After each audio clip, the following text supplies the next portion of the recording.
नमस्कार मित्रांनो, तर आपल्या सर्वांचे आपले चॅनल आनंदी पारिजातमध्ये मी रमा रुक्मान खूप खूप स्वागत करते। तर मित्रांनो, खूप दिवस झालेले आहेत की आपण एकही कविता मी माझ्या चॅनलतर्फे सादर केलेली नाही आहे। तर आत्ताच 8 मार्चला जागतिक महिला दिन होऊन गेलेला आहे आणि मला असं वाटतं की महिला दिन हा एका दिवसापुरती फक्त म्हणजे नसावा, कारण रोजच आपण त्यांचा सन्मान केला पाहिजे आणि दुसऱ्यांनी स्त्रियांचा सन्मान करण्याऐवजी मला या आजच्या कवितेतून हाच संदेश द्यायचा आहे की प्रत्येक स्त्रीने स्वतःचा सर्वात पहिले सन्मान केला पाहिजे, अभिमान बाळगला पाहिजे आणि दुसऱ्यांकडून आपण अपेक्षा करण्याऐवजी जेव्हा स्वतःचा स्वाभिमान बाळगू तेव्हाच आपण आयुष्यामध्ये पुढे जाऊ शकतो।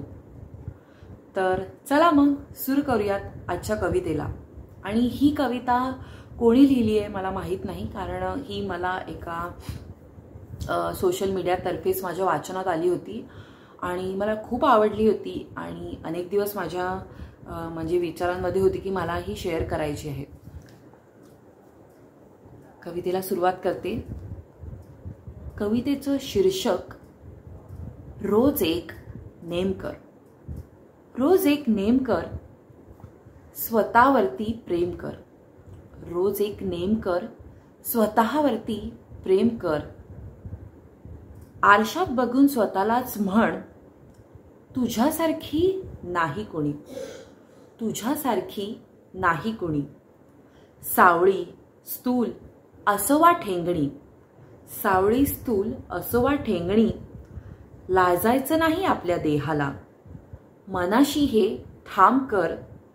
रोज एक नेम कर, स्वतःवरती प्रेम कर। कशी जगतीयेस, कशी वागतीयेस, केवढी हसतेस, कशी दिसतीयेस। म्हणतील शोभत नाही तुला, या वयात केवढी नटतीयेस। जे काही केलं नाही आजवर, जे काही केलं नाही आजवर, ते सारं मुद्दाम कर। रोज एक नेम कर, स्वतःवरती प्रेम कर। सगळे नाहीचे बंध तोडून, सगळे नाहीचे बंध तोडून एकदा तरी एकटी बाहेर पड, एकदा तरी एकटी बाहेर पड। बिचारेपणाची कात टाकून, बिचारेपणाची कात टाकून तुझीच तू नव्याने घड, तुझीच तू नव्याने घड।